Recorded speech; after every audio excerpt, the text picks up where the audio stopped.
Interview. ज्या वाचकांना रक्ताची शिसारी येते त्यांना आम्ही प्रथमच आश्वासन देऊन ठेवतो. या कथेत रक्ताचा एक थेंब देखील सांडलेला नाही. कथा अत्यंत साधी आहे. तिच्यात तुटलेली मुंडकी नाहीत की रक्ताच्या थारोळ्यात पडलेले देह नाहीत. किंबहुना कथेचा विषय देखील तुमच्या आमच्या दैनंदिन जगातला, ज्यामध्ये भयाचा लवलेशही नाही असा आहे. नोकरीसाठी दिलेला इंटरव्ह्यू. एकदम साधा, सरळ, रोखठोक विषय. बिनरक्ताचा शाकाहारी. कथानायक कुणी जगन्नाथ नावाचा तरुण, विवाहित, म्हणजे प्रेमाभिमाचे लफडे नाही. बायको शालिनी, दोघांचेही एकमेकांवर गाढ प्रेम, म्हणजे प्रेमाचा त्रिकोण बिकोण देखील नाही. जगन्नाथ चांगला सेकंड क्लास ग्रॅज्युएट आहे, पण त्याला नोकरी मिळत नाही. तशी त्याला एक नोकरी होती खरी, पण तीही सुटली. त्यामुळे वयाची अट सगळीकडे आड येते. बायको शाळेत शिक्षिका आहे. तिच्या एकटीच्या पगारावर आज कसे बसे निपते हे. जगन्नाथची नोकरीची खटपट चालूच आहे, पण अजून काही जमत नाही. आणि एके दिवशी अचानक त्याला एक पत्र येतं. इकडे एक व्हॅकन्सी आहे, ताबडतोब इंटरव्ह्यू द्यायला हवा. पत्र मिळताक्षणी निघून ये. पत्राखाली वेलबुट्टीदार सही होती. वाचणे अवघड गेले. प्रयत्नांनी लागली. विमल दशरथ. पत्ता धरमपूरचा होता. दशरथ मंडळी जगन्नाथच्या लांबच्या नात्यातली होती. म्हणजे विमलचे यजमान त्याचे कुणीतरी दूरचे मामा लागत होते.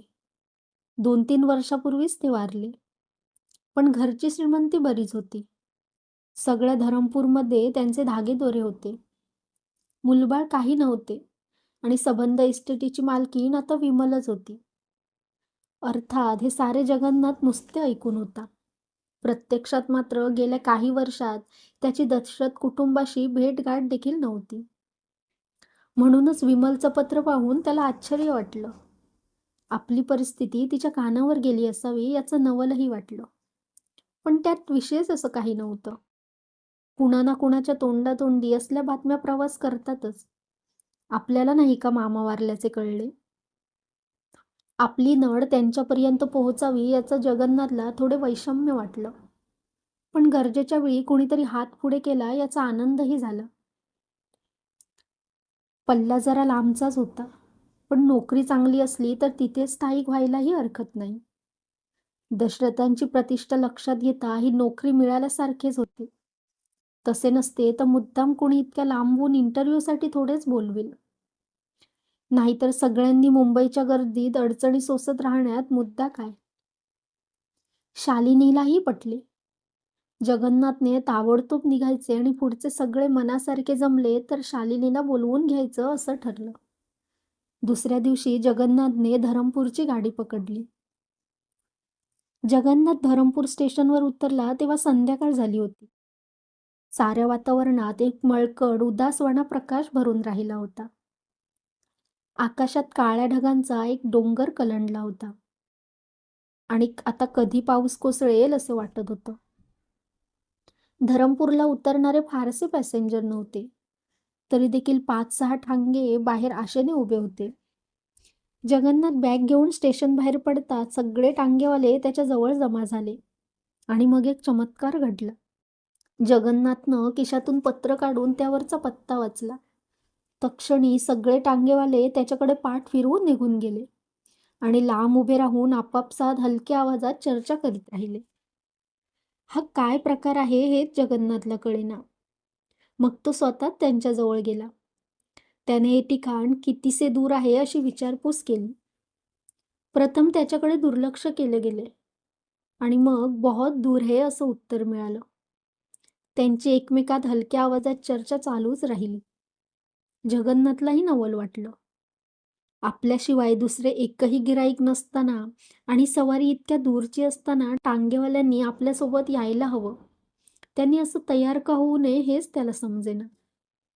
काही वेळ तो तसाच खोळंबून राहिला, कारण जवळपास दुसरे एकही वाहन नव्हतं. अखेरीस त्याची दया आली की काय, पण त्यांच्यातलाच एक दांडगटसा तरुण टांगेवाला त्याच्या जवळ आला आणि म्हणाला, चलो जाएंगे. लेकिन आता हा काहीतरी भरमसाठ आकडा सांगणार या अपेक्षेने जगन्नाथने श्वास रोखून धरला. पण टांगेवाल्याचा लेकीन दुसराच होता. तो जगन्नाथला दशरथांच्या बंगल्याच्या दारात सोडायला तयार नव्हता. थोडे अंतर अलीकडेच उतरून पुढे 2-3 मिनिटं चालावं लागणार होतं. असे का? असं जगन्नाथने विचारतात जानवर जातानाही असे उत्तर मिळाले.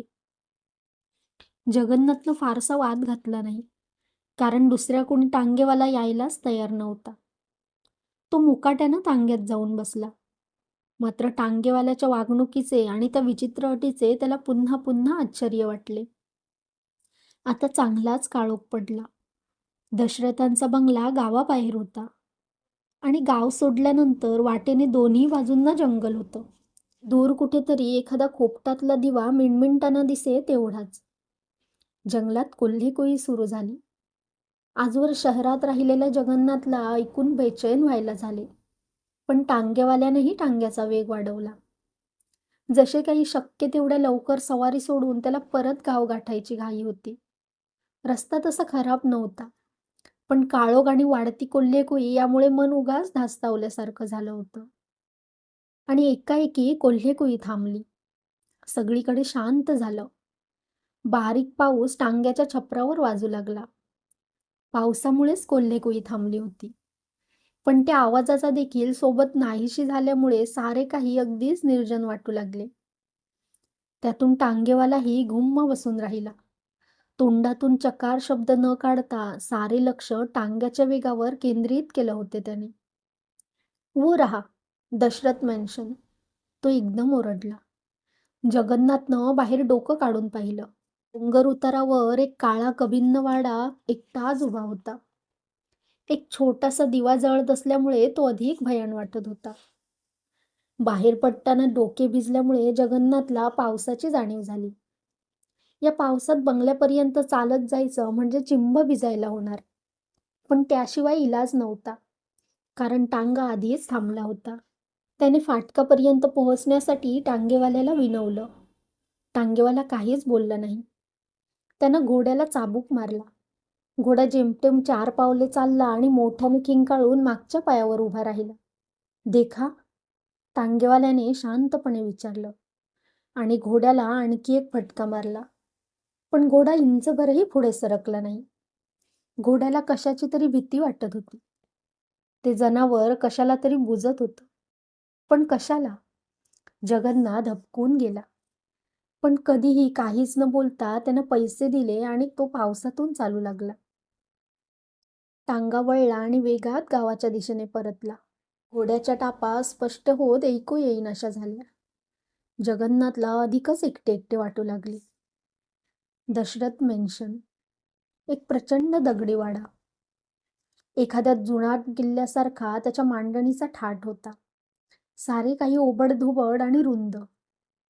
कुठे कसली कलाकुसर नाही की रेखीवपणा नाही. अर्थात हे नुसते जगन्नाथलाच जाणवलेले.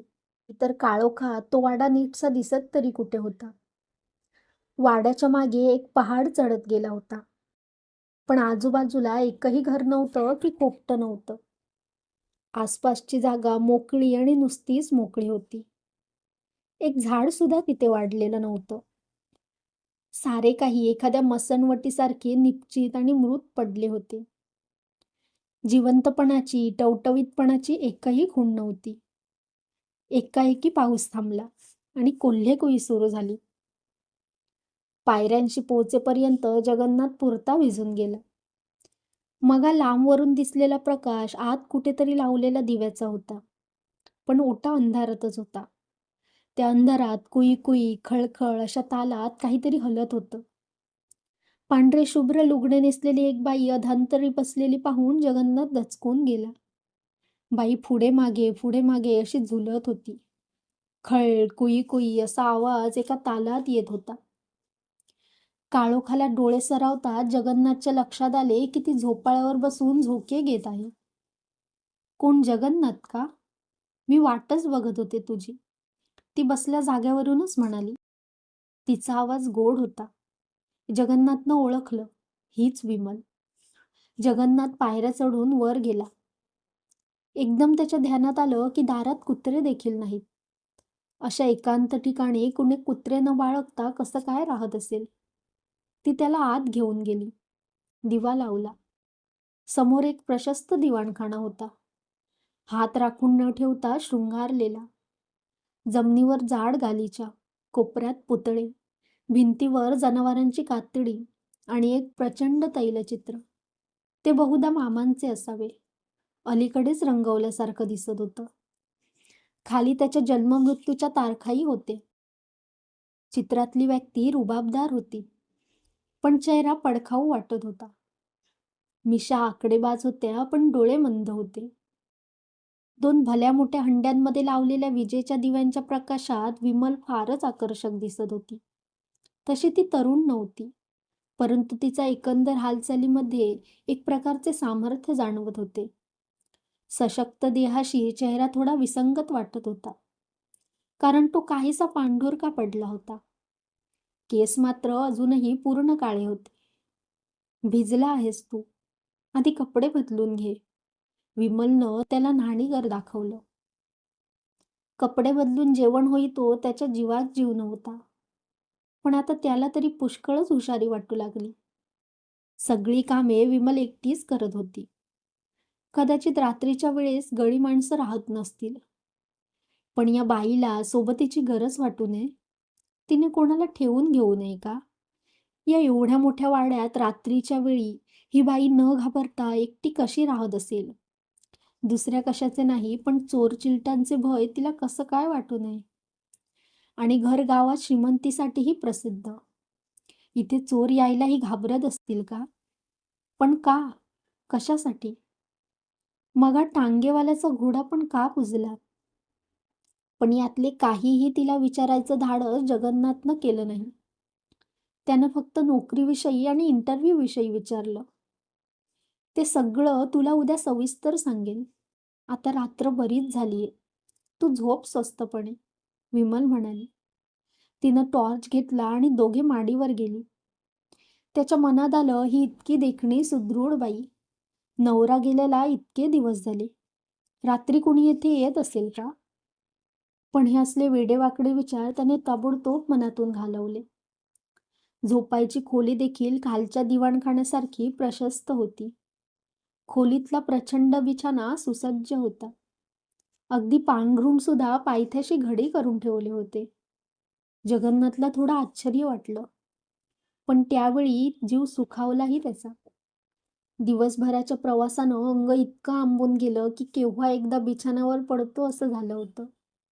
विमलने जणू त्याच्या मनातलंच जाणलं. मंद हसत ती म्हणाली, आता जाते मी, झोप तू. आणि दार लोटून निघून गेली. जगन्नाथच्या मनातली भीती आता नाहीशी होऊ लागली. मोजकेच कामापुरते आणि गोड आवाजात हसत मुखाने बोलणारी, प्रत्येक काम स्वतःच आणि झपाझप उरकणारी विमल त्याला आवडली होती. बाहेरून किल्ल्यासारखा दिसणारा तो वाडा इतका सुसज्ज आणि संपन्न आहे हे पाहून त्याला फार फार बरे वाटले. त्या घराची आता एक प्रकारची भीती वाटत होती आणि तरीही त्याविषयी एक आकर्षणही वाटत होतं. ही खोली नक्कीच घराच्या मालकाची झोपायची खोली असावी. तिची सुसज्जता आणि संपन्नता यावरूनच ते कळत होतं. का कुणास ठाऊक, पण ती खोली मामांची असावी हा विचार मनात येताच जगन्नाथ थोडा बेचैन झाला. त्यानं दिवा मालवला आणि अंथरुणावर अंग टाकलं. पडल्या पडल्या खिडकीतून त्याला बाहेरचे मोकळे पठार दिसत होते. त्याला चांकड्यांचा राखाडी रंग चढला होता. ऐसपैस पसरलेल्या निव्वळ आणि मोकळ्या जागेखेरीज दुसरे काहीही समोर नव्हते. कसली हालचाल नव्हती की आवाज नव्हता. घाबरण्यासारखं काहीही नव्हतं. तरीही तो उठला. त्यानं खोलीचा दरवाजा आतून बंद लावून घेतला. बाहेरच्या मोकळ्या पठाराकडे पाहता पाहता त्याला अलगद झोप लागली. मध्यरात्री त्याला अचानक जाग आली आणि ती कसल्या तरी खळेल आवाजाने. काय झाले हे त्याला क्षणभर समजेनाच. अंधारातच त्याने खोलीभर नजर फिरवली आणि अचानक नजर समोर गेली, खोलीच्या दरवाजाकडे. एक गोष्ट लक्षात येऊन त्याच्या छातीत धस्स झाले. खळेल आवाज झाला होता तो दरवाजाच्या कडीचा. त्याने पक्की लावलेली कडी आपोआप निघाली आणि दार सावकाश उघडू लागले. जागच्या जागी खेळल्यासारखा जगन्नाथ ते दृश्य पाहत राहिला. होता होता दार संपूर्ण उघडले. दारात एक जख्ख म्हातारा उभा होता. बोडका, लांबुडक्या डोक्याला तुळतुळी टक्कल पडलेले, चेहरा सुरकुतांनी मढलेला, गालाची हाडं वर आलेली आणि अस्थिपंजर शरीर. डोळे मात्र निखाऱ्यासारखे चमकत होते. नजर जगन्नाथवर रोखलेली होती. नकळत भयाने जगन्नाथ मागे सरकला. त्याने उशी गच्च धरून ठेवली. म्हातारा दरवाजातून आत आला. सावकाश एक एक पाऊल टाकत पुढे येऊ लागला. जगन्नाथनं किंकाळी मारली, पण ती ओठातून बाहेर फुटलीच नाही. म्हातारा थांबला. त्याने जगन्नाथला उठून उभे राहण्याची खूण केली. जगन्नाथ यांत्रिकपणे उठून उभा राहिला, मनाविरुद्ध. त्या बोडक्या म्हाताऱ्यानं त्याला आपल्यासोबत चालण्याची खूण केली. जगन्नाथ चालू लागला. खरं तर त्याला जायचं नव्हतं. स्वतःच्या इच्छाशक्तीवर जणू त्याचा ताबाच राहिला नव्हता. म्हातारा खोलीच्या बाहेर पडला. त्याच्या मागून जगन्नाथ चालत राहिला. काय होत आहे हे त्याला समजत होते. काहीतरी विलक्षण प्रकार घडत होता, ज्याची त्याला अत्यंत भीती वाटत होती. सर्व शक्ती एकटवून तिथून पळून जावे असे वाटत होते. पण मनाचे सांगणे पाय मानित नव्हते. ते त्या म्हाताऱ्याच्या मागून चालत होते, एखाद्या यांत्रिक बाहुलीप्रमाणे. मन देखील तसेच बधीर असते तर फार चांगले झाले असते, पण ते पूर्ण जागे झाले होते. एकूण एक गोष्टी टिपीत होते. त्यामुळे भीतीने जीवाचा थरकाप होत होता. उदाहरणार्थ तो म्हातारा, सारे अंग सुरकतलेले, वय 90च्या जवळपास, पण तरी देखील तो बिलकुल वाकला नव्हता. चालण्यातही जोर होता. हे कसं शक्य आहे? चालेल तर त्याच्याजवळ दिवा नव्हता, पण त्या काळोखातही तो बिलकुल न अडखळता आणि न ठेचाळता चालत होता. खरे तर जगन्नाथला स्वतःचेही आश्चर्य वाटायला हवे, कारण तो स्वतः देखील त्या अनोळखी घरात एखाद्या सराईतासारखा चालत होता. कुठे चालले होते ते? कुठल्या तरी पायऱ्या उतरत होते, दगडी पायऱ्या. त्या पायऱ्यांचा थंड स्पर्श उघड्या पावलांना असह्य होत होता, पण तरीही जगन्नाथ उतरत होता, पायऱ्या मागून पायऱ्या. जगन्नाथ मध्येच थांबला. त्याच्याबरोबर तो म्हाताराही थांबला, बहुधा जगन्नाथच्या पावलांचा आवाज बंद झाल्यामुळे.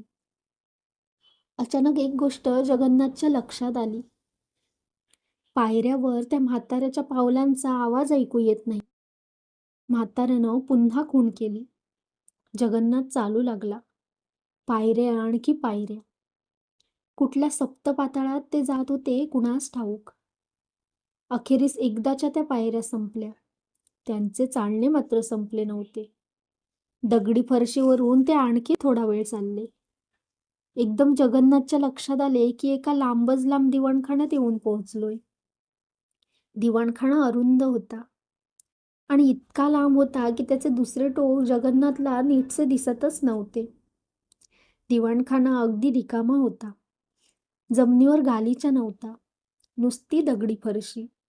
भिंती देखील अगदी रिकाम्या, तुरुंगाच्या भिंतीसारख्या ओक्सा बोक्सा. त्यावर कुठलेही चित्र नाही की पडदा नाही. दिवाणखान्यात जगन्नाथ अगदी एकटा होता. निदान तसे त्याला तरी वाटले, पण तसे नव्हते. दिवाणखान्याच्या टोकाशी काही पायऱ्या होत्या. त्यावर एक दगडी चौथरा होता. चौथऱ्यावर एक मोठे टेबल होते. टेबलामागे 3 खुर्च्या होत्या. खुर्च्यांवर 3 व्यक्ती बसल्या होत्या, पण अपुऱ्या उजेडात इतक्या अंतरावरून त्यांचे चेहरे दिसणे शक्य नव्हते. मला इथं का आणलंय? महत्प्रयासानं जगन्नाथला आपला आवाज सापडला. तू ज्या खोलीत झोपलास तिथे झोपलेलं प्रत्येक जण इथं येतं. दूरवरून शब्द ऐकू आले. खुर्च्यांवर बसलेल्या त्या तिघापैकी कुणीतरी बोलत होतं, पण त्याचा आवाज प्रत्यक्षात दुरून येत नव्हता. जवळूनच ते शब्द कानात घुमत होते. मनाला जाणवत होते, त्या खोलीतल्या वातावरणात तुला खेचून इथवर आणलंय. आताच एक गोष्ट जगन्नाथच्या लक्षात आली. तो इथे येऊन पोहोचला त्या क्षणापासून तो बोडका म्हातारा नाहीसा झाला. तो बिछाना झपाटलेला आहे. ती खोली झपाटलेली आहे. तो वाडाही झपाटलेला आहे. आम्हीच तो झपाटला आहे. शब्द आले. तुम्ही कोण आहात? जगन्नाथ विचारून गेला. आम्ही अमृत आहोत.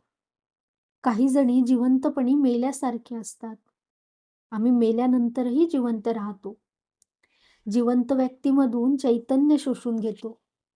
जीवन शोषून घेतो. मग ती माणसं मरतात. सावकाश, पळापळानं मरतात. तू देखील असाच मरशील आजपासून. त्या बिछानात झोपलेले तुझे मामा असेच मेले. मला मरायचं नाहीये. जीवाच्या आकांतानं जगन्नाथ किंचाळला. तरी तो आवाज जेमतेम बाहेर फुटला. एवढेच? मरायचं नाही? ते शक्यच नाही.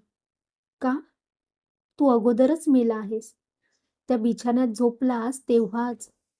आता मेलेलं असून जिवंत राहण्याचा एकच मार्ग. कुठला? तुझ्याऐवजी तू दुसऱ्या कुणाला तरी बळी द्यायचंस. म्हणजे तू आमच्यातला एक होशील. मृत असूनही जिवंत राहशील. अमृत होशील. आमच्याकडे एकच जागा रिकामी आहे. आम्ही तुला आमच्यात घ्यायला तयार आहोत. कबूल? बळी द्यायचं? दुसऱ्या कुणाला तरी? नाही. असली भयंकर गोष्ट मी करणार नाही. जगन्नाथ पळत सुटला. खुर्च्यांवर बसलेल्या मंडळींनी त्याला थांबवण्याचा प्रयत्न केला नाही. पण तो जेमतेम दारापर्यंत पोहोचू शकला. दारात विमल उभी होती. कुठं पळतोस वेड्या? ती हसत म्हणाली. इथून सुटका नाही. तुला झिजून पिचवून मरायचंय का माझ्या नवऱ्यासारखं? ती गोड आवाजात म्हणाली. त्यापेक्षा कुणाचा तरी बळी देऊन टाक. आपण मजेत राहू, चिरंतर. आपल्याला मरणाची देखील भीती नाही. अरे आपण आधीच मेलेलो आहोत. फक्त आपण जिवंत राहावं यासाठी नवनवीन माणसांना बोलावून घ्यायचं. त्यांचे बळी द्यायचे. एवढंच आपल्या हातात. मात्र माणसं चांगली हवीत. तरुण, सुदृढ. नाहीतर आपल्याला पुरेसं चैतन्य कुठून मिळणार?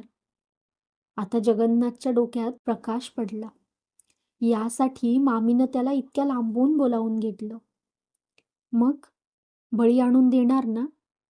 त्या अटीवरच तुला आमच्यात सामील करून घेतलंय.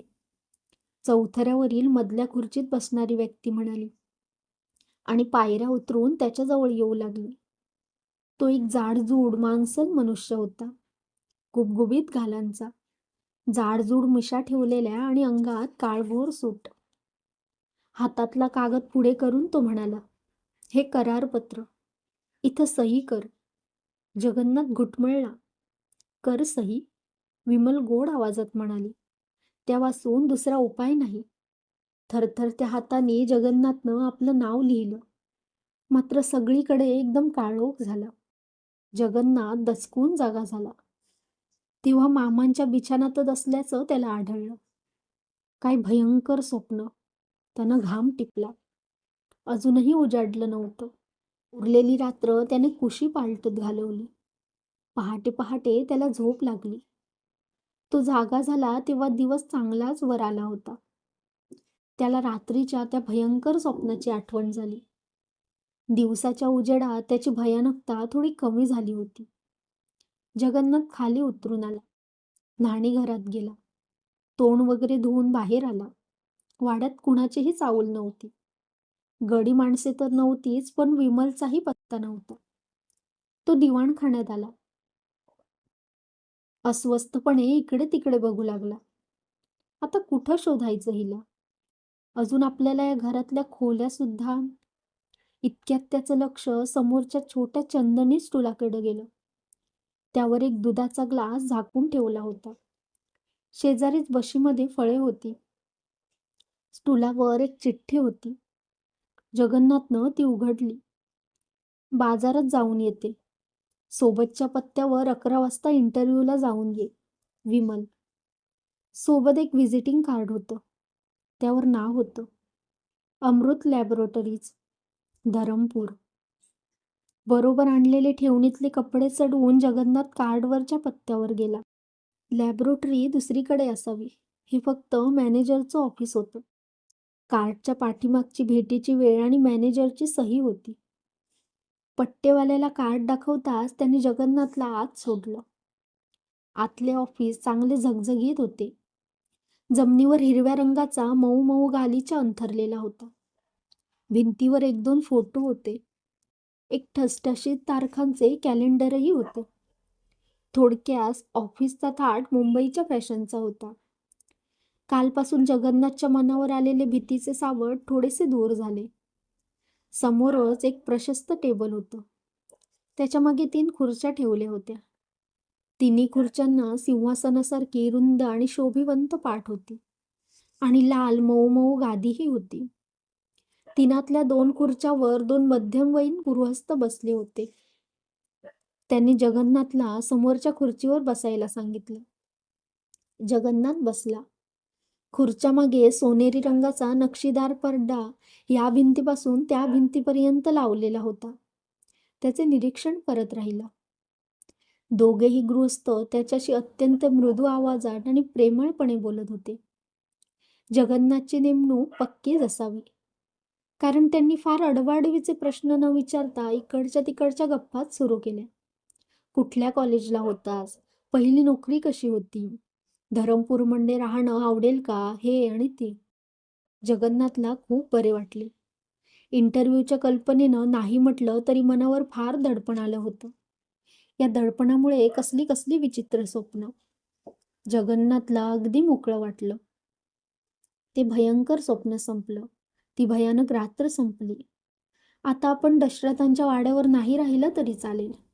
इंटरव्ह्यू नीट पार पडला. आता या नोकरीचं नक्की जमेल. इतक्या दिवसांची काळजीही संपेल. सध्या कुठेतरी हॉटेलात राहू. मग जागा मिळाली की शालिनीला बोलवून घेऊ. इंटरव्ह्यू बहुतेक आटपत आला होता. एवढ्यात पाठीमागचा पडदा बाजूला झाला आणि तिसरे गृहस्थ आले.